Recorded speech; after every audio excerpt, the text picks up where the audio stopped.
وعن انس رضی اللہ تعالی عنہ قال قال رسول اللہ صلی اللہ علیہ وسلم ان العبد اذا وضع في قبره وتولى عنه اصحابه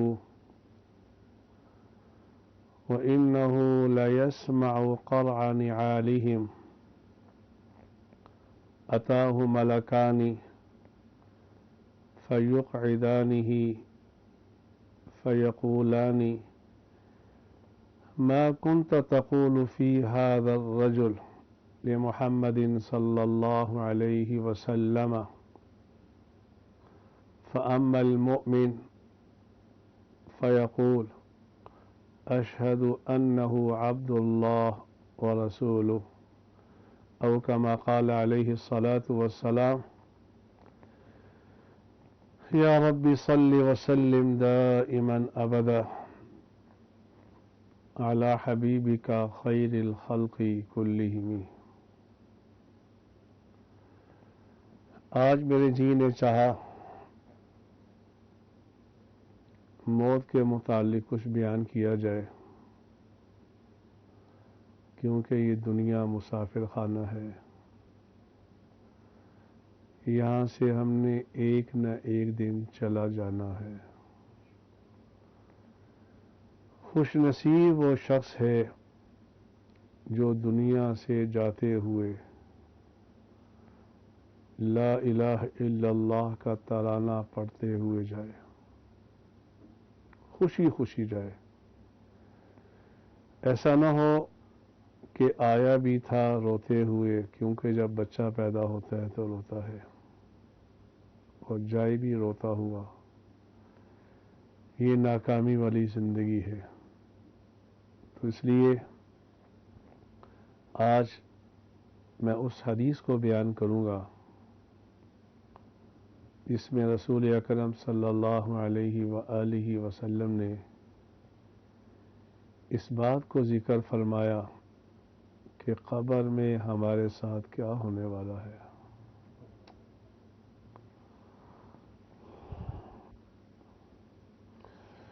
قبر میں ہمارے ساتھ کیا ہونے والا ہے.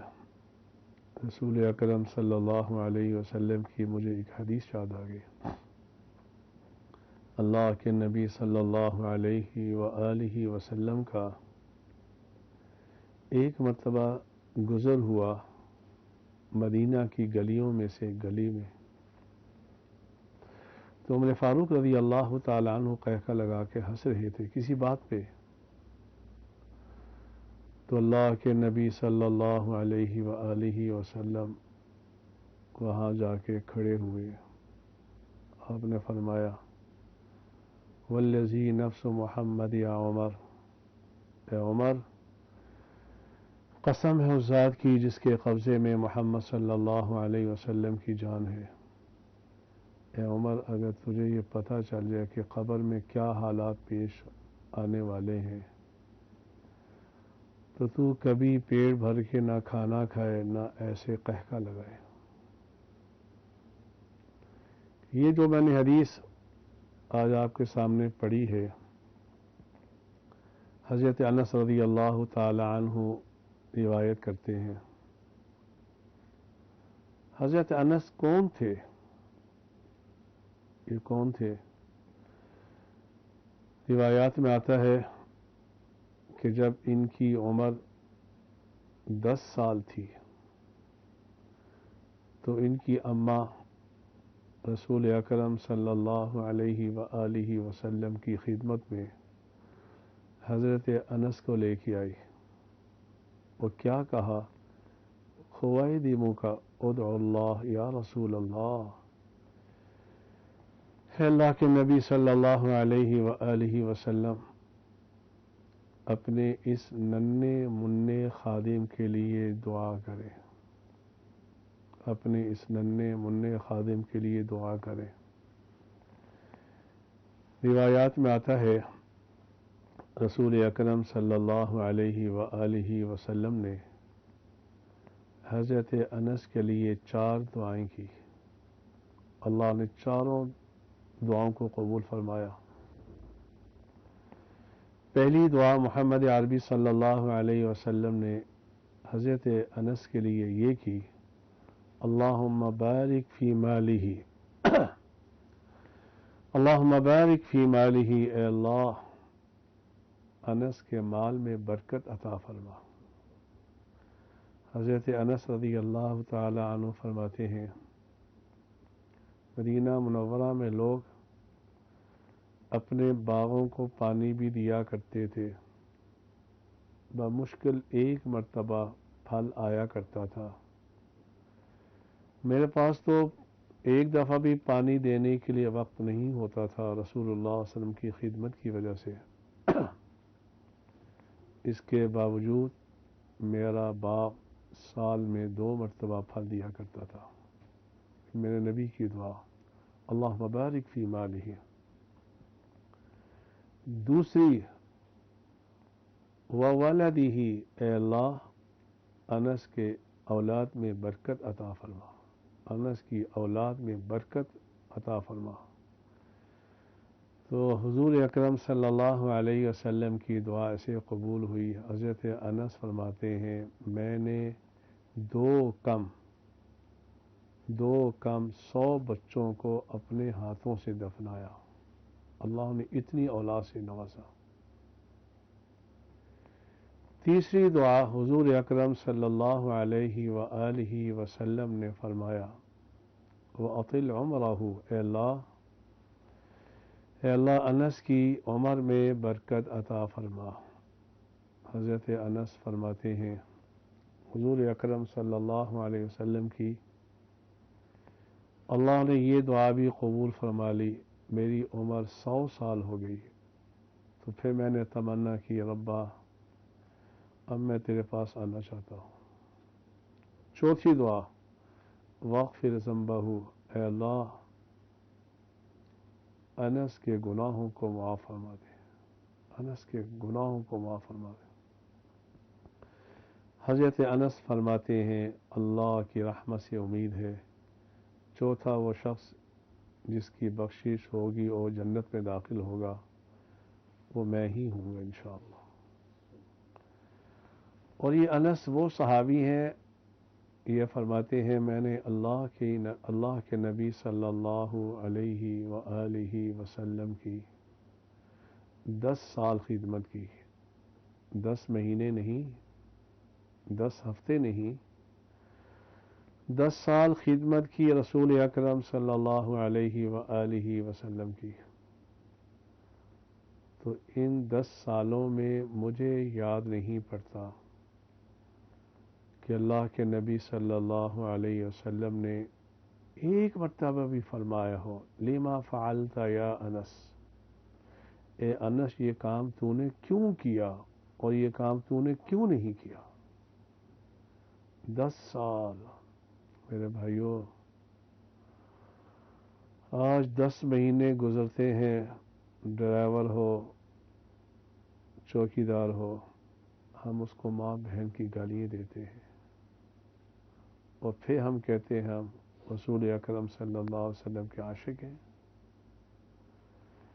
جس سے عشق کیا جاتا ہے اس کی ہر ادا اپنانے کی کوشش کی جاتی ہے۔ مجھے اس پہ بات یاد آ گئی، امام مالک رحمہ اللہ تعالی کی بات۔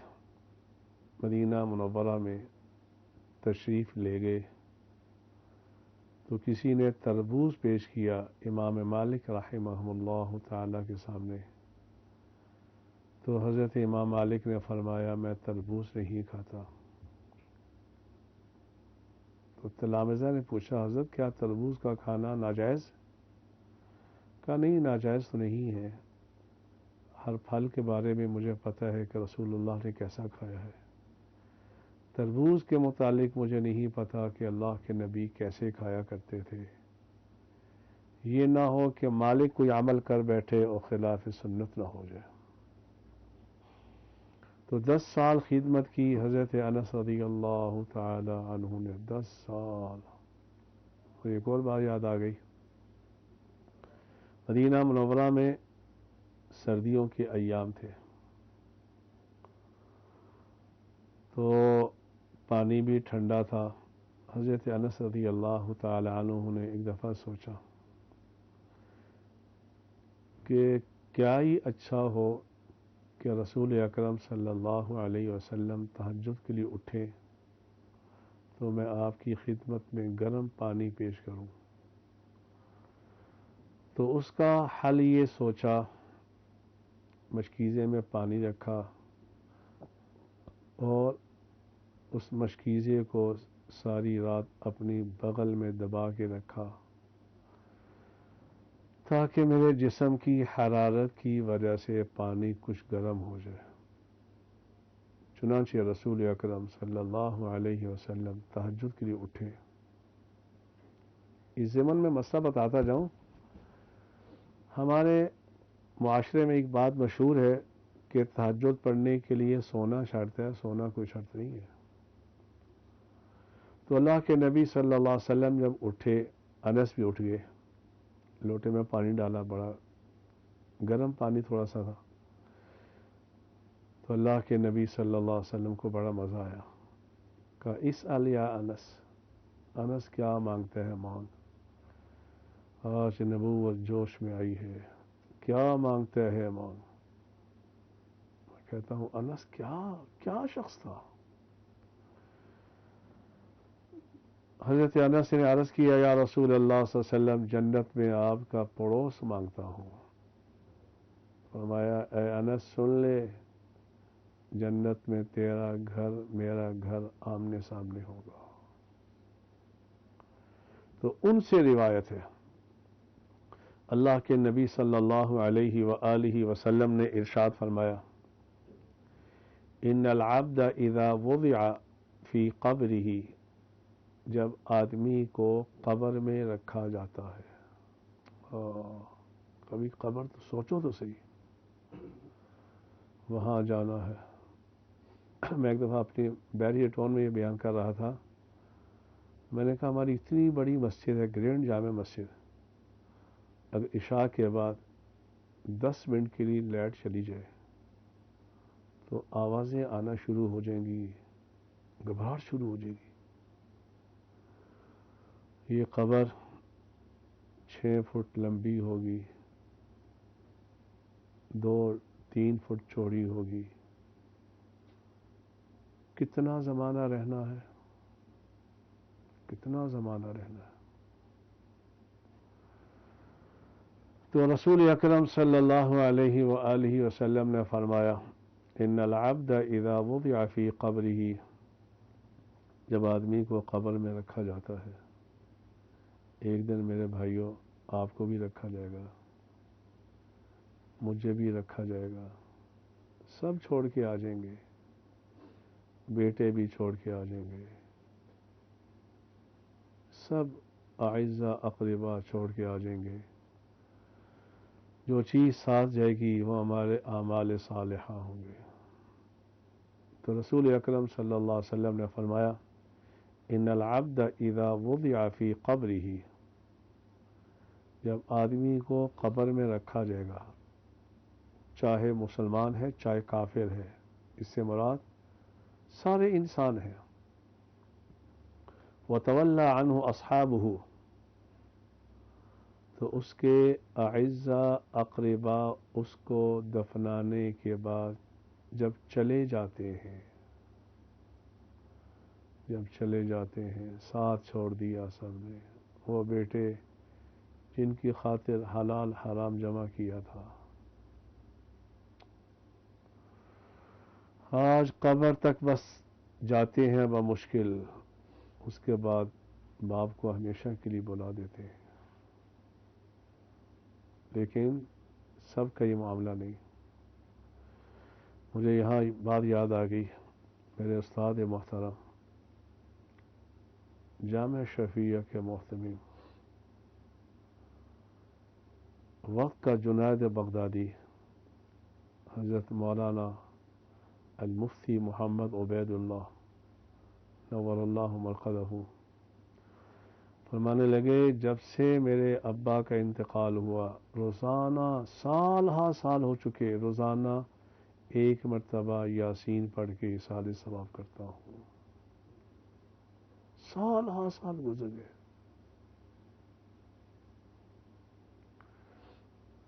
تو رسول اکرم صلی اللہ علیہ وسلم نے فرمایا وَتَوَلَّى عَنْهُ أَصْحَابُهُ، اس کے اعزاء اقربا دفنانے کے بعد جب چلے جاتے ہیں. حالانکہ امام شافعی رحمہم اللہ تعالی فرماتے ہیں دفنانے کے بعد اتنی دیر کھڑے ہونا چاہیے. امام شافعی کے ہاں تو سنت یہ ہے کہ ایک قرآن مجید ختم کیا جائے، لیکن قرآن مجید کون ختم کرے؟ مولوی صاحب نہیں. مولوی صاحب کو کہہ کے کہ اتنے پیسے دے دیں گے میرے ابا کی قبر پہ بیٹھ کے قرآن مجید ختم کرے، کوئی فائدہ نہیں. خود بیٹھے، بیٹا بیٹھے، اس کو پتہ چلے. رسول اکرم صلی اللہ علیہ وآلہ وسلم کے بارے میں آتا ہے آپ دفنانے کے بعد اتنی دیر قبر پہ کھڑے ہوا کرتے تھے جتنی دیر میں اونٹ ذبح کرنے کے بعد اس کا گوشت بنایا جاتا ہے. اتنی دیر، اتنی دیر. تو جب اعزاء اقربا دفنانے کے بعد اکثر چلے جاتے ہیں وَإِنَّهُ لَيَسْمَعُ قَرْعَ نِعَالِهِمْ، اس مرنے والے کو ان جانے والوں کی جوتوں کی آواز بھی آتی ہے، یہ سنتا ہے. میرے بھائیو، جب یہ مسلمان سنتا ہے، یہاں مسلمان کی قید تو ہے نہیں، مردہ سنتا ہے، چاہے وہ مسلمان ہے چاہے کافر ہے. جب وہ سنتا ہے تو آپ کا کیا خیال ہے شہداء کے بارے میں؟ اور جب شہداء سنتے ہیں تو آپ کا کیا خیال ہے انبیاء علیہ الصلاۃ والسلام کے بارے میں؟ جب انبیاء سنتے ہیں تو آپ کا کیا خیال ہے محمد عربی صلی اللہ علیہ وآلہ وسلم کے بارے میں؟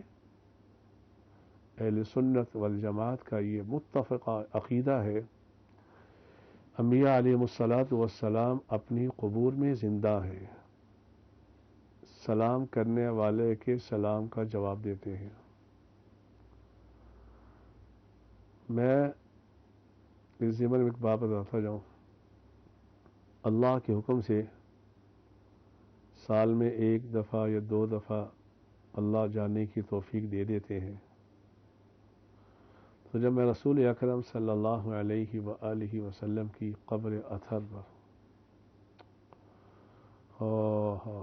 جہاں فرشتے بھی آتے ہیں تو اپنے پروں کی حرکت کو ختم کر کے آتے ہیں، تو میں رسول اکرم صلی اللہ علیہ وآلہ وسلم کی قبر اطہر کے پاس جب جاتا ہوں، سلام پیش کرنے سے پہلے میری ایک عادت ہے کہ میں اپنا تجدید ایمان کرتا ہوں اور یہ کہتا ہوں اشہد ان لا الہ الا اللہ وانک رسول اللہ. میرا عقیدہ ہے، ہمارا عقیدہ ہے رسول اکرم صلی اللہ علیہ وسلم اپنی قبر اطہر میں زندہ ہمارے سلام کا جواب دیتے ہیں، اور میں یہ کہتا ہوں یا رسول اللہ صلی اللہ علیہ وسلم پتہ نہیں میں پاکستان میں مسلمان تھا یہ کیا تھا، لیکن آج آپ کے سامنے تجدید ایمان کر رہا ہوں. یا رسول اللہ، یا رسول اللہ، یا رسول اللہ، یا رسول اللہ صلی اللہ علیہ وسلم میرے ایمان کی قیامت کے دن گواہی دے دینا. اللہ کے سامنے کہہ دینا یہ جو احمد علی آیا ہے کہ اللہ میں گواہی دیتا ہوں اس نے میرے سامنے کلمہ پڑھا ہے.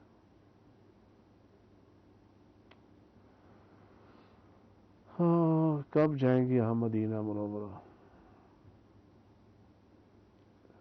کب جائیں گے ہم مدینہ منورہ؟ تو اللہ کے نبی صلی اللہ علیہ وسلم نے فرمایا یہ آدمی، یہ مرنے والا، یہ قبر میں لیٹا ہوا انسان یہ جانے والوں کے قدموں کی، جوتوں کی آواز سنتا ہے، آواز سنتا ہے۔ یہاں تک احادیث میں آتا ہے کہ اس کو یہ پتہ چلتا ہے کہ مجھے کفن کس نے دیا، اس میت کو یہ پتہ چلتا ہے کہ مجھے قبر میں کس نے اتارا، اس میت کو یہ پتہ چلتا ہے کہ اس کی چارپائی کو کندھا کس نے دیا۔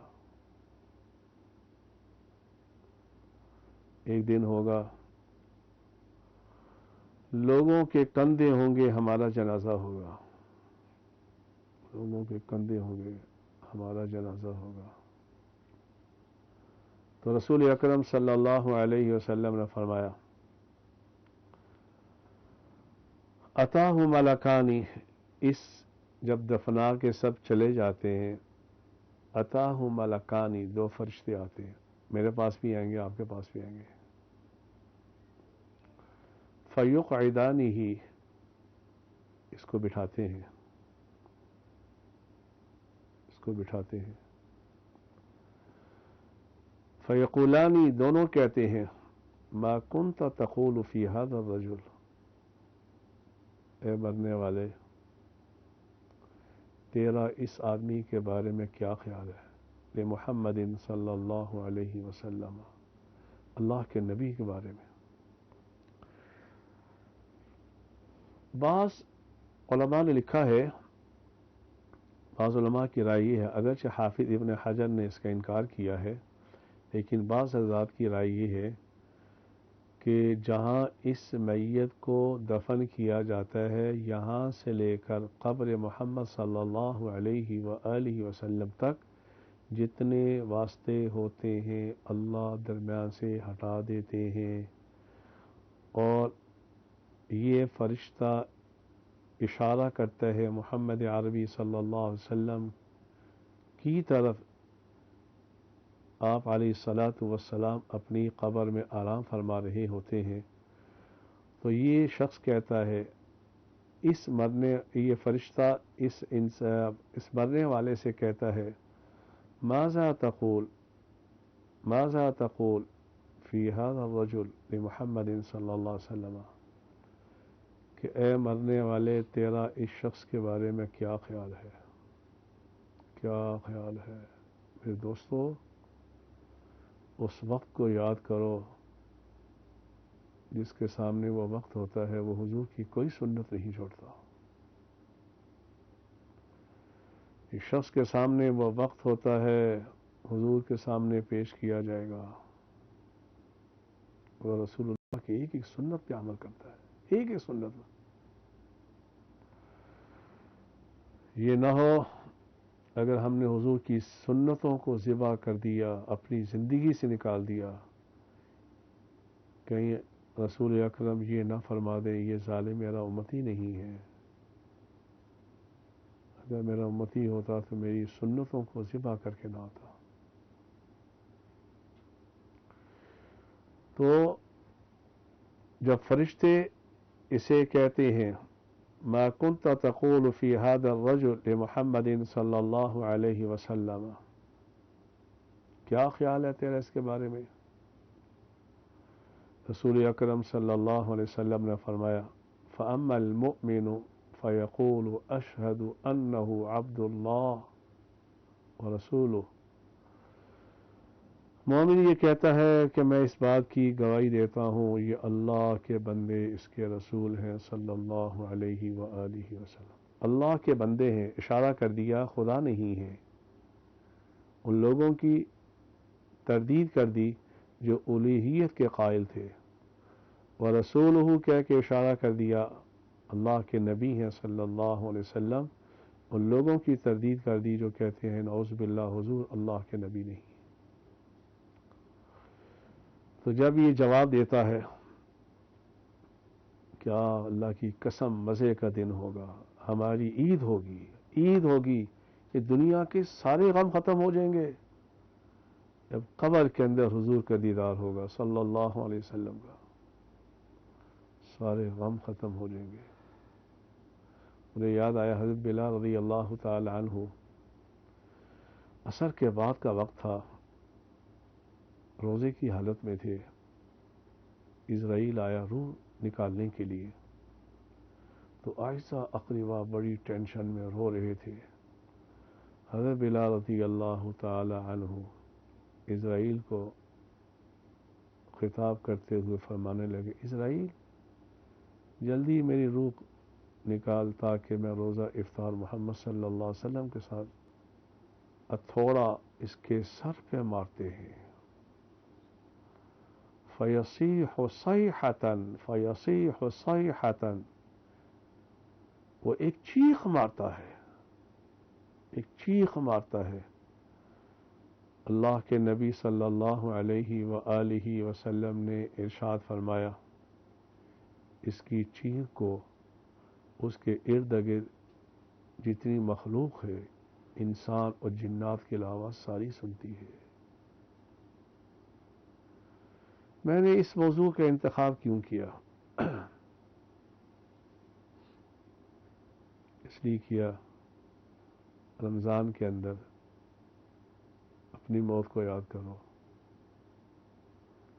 کسی ٹائم بلاوا آ سکتا ہے۔ ہمارے جامعہ شفیعہ کے شیخ الحدیث حضرت مولانا ادریس کاندلوی نور اللہ مرقدہ بخاری شریف پڑھاتے ہوئے اپنے تلامذہ سے فرمایا کرتے تھے، بھائی مولوی صاحب، اگر دنیا سمجھ میں نہ آوے تو شہر خاموشہ میں جا کے مراقبہ کر لیا کرو، عقل ٹھکانے آ جائے گی۔ آج ہم قبرستان میں بھی جاتے ہیں دفنانے کے لیے، وہاں کھڑے کھڑے ساری دنیا کی باتیں ہو رہی ہوتی ہیں۔ یہ کہا جاتا ہے، ہاں جی بیٹا جو باہر پڑھنے کے لیے گیا، وہ بیٹا جو جاب کے لیے گیا، کوئی پیسے بیچتا ہے ہی نہیں بیچتا، نیچے قبریں ہیں۔ جبکہ عثمان ابن عفان رضی اللہ تعالی عنہ کے متعلق آتا ہے، عثمان ابن عفان رضی اللہ تعالی عنہ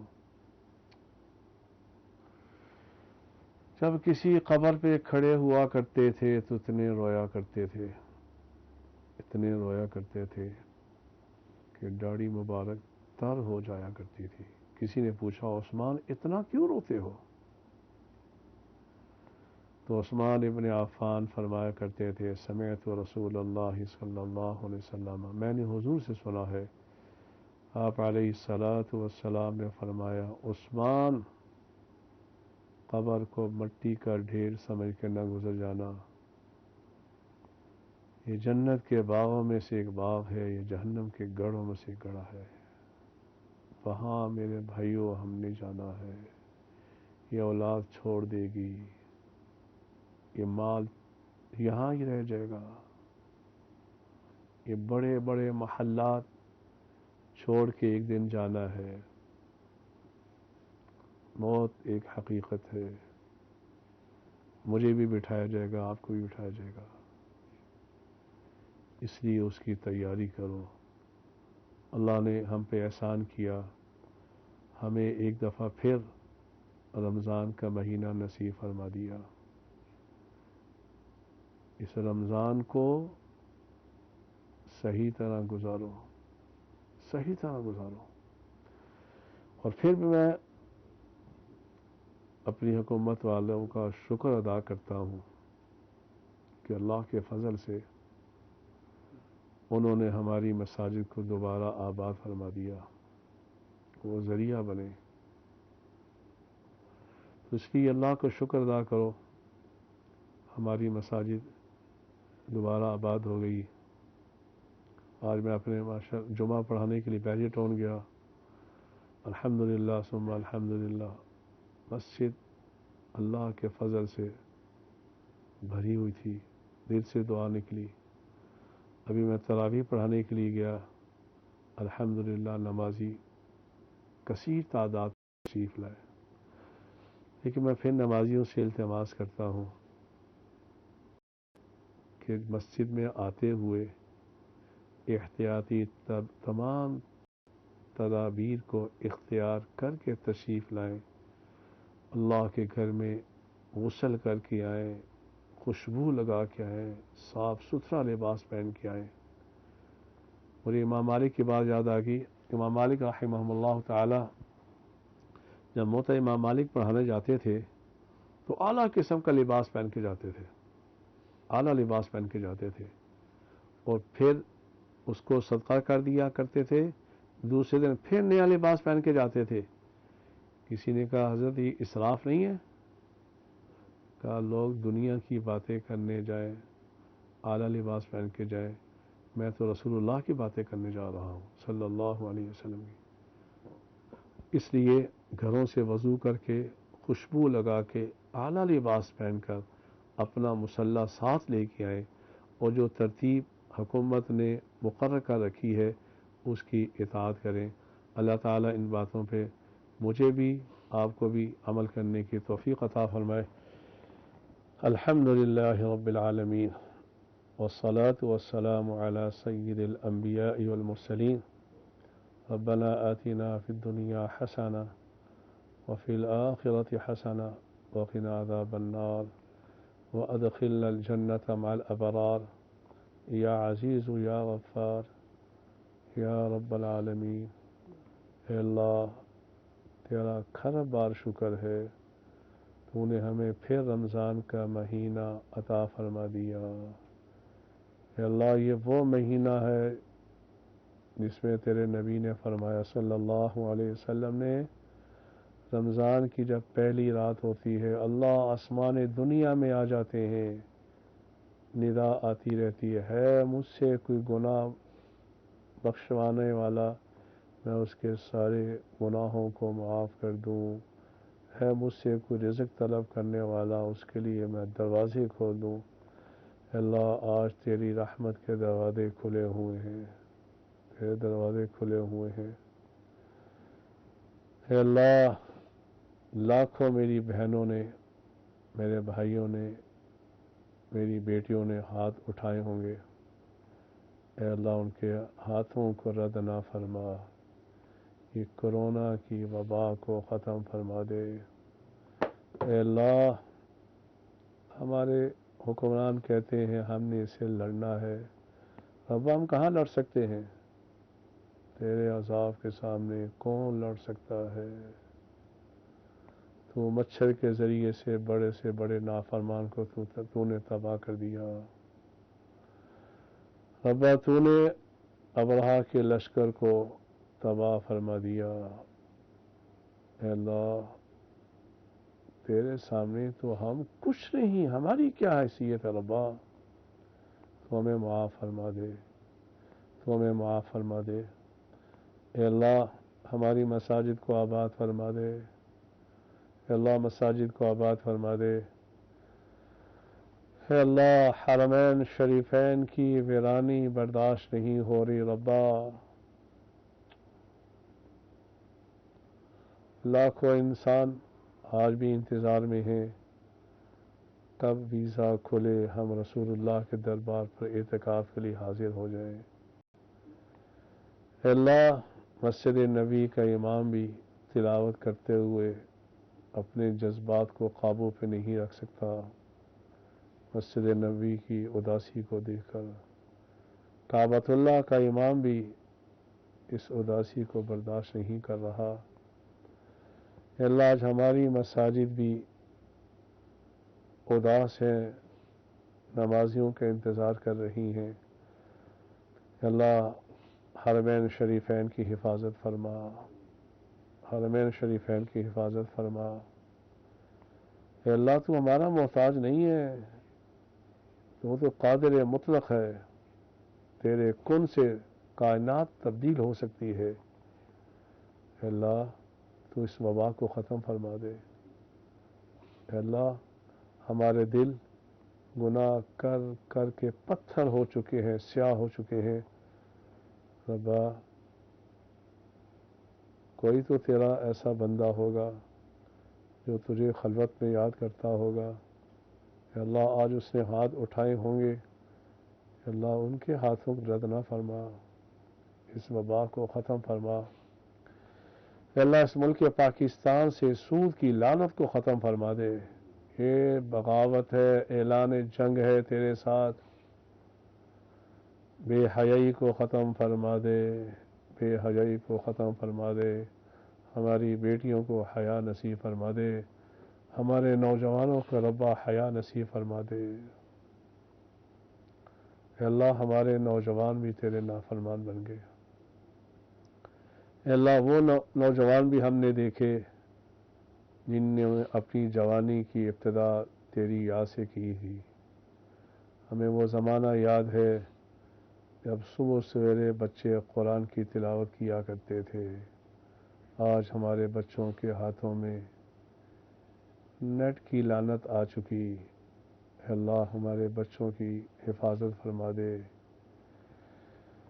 اے اللہ اس رمضان کا حق ادا کرنے کی توفیق عطا فرما دے، تراویح پڑھنے کی توفیق عطا فرما دے، تراویح میں قرآن سننے کی توفیق عطا فرما دے، اے اللہ ہمارے روزوں کو قبول فرما لے، اے اللہ اس ملک پاکستان کی حفاظت فرما، اے اللہ یہ بہت بڑی نعمت ہے، اے اللہ یہ ملک پاکستان بہت بڑی نعمت ہے، اے اللہ ملک پاکستان یہ وہ ملک ہے جو لا الہ الا اللہ محمد رسول اللہ پہ قائم ہوا ہے، اے اللہ میں اس پہ قسم کھا کے کہہ سکتا ہوں یہ تا قیام قیامت باقی رہے گا، اس کے تباہ کرنے والے تباہ ہو جائیں گے، کیونکہ اللہ اس کی بنیاد لا الہ الا اللہ محمد رسول اللہ ہے۔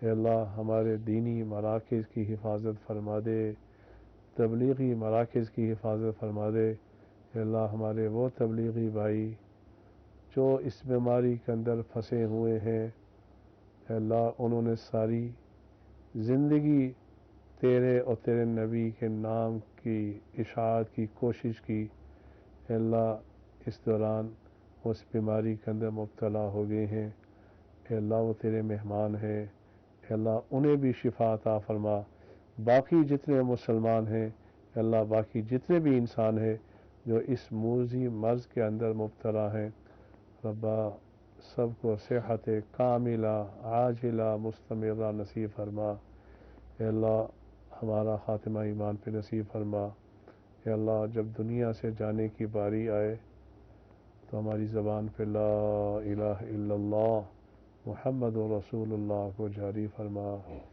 وصلی اللہ تعالی علی خیر خلقہ محمد وعلی آلہ واصحابہ اجمعین برحمتک یا ارحم الراحمین۔ اللہ اکبر۔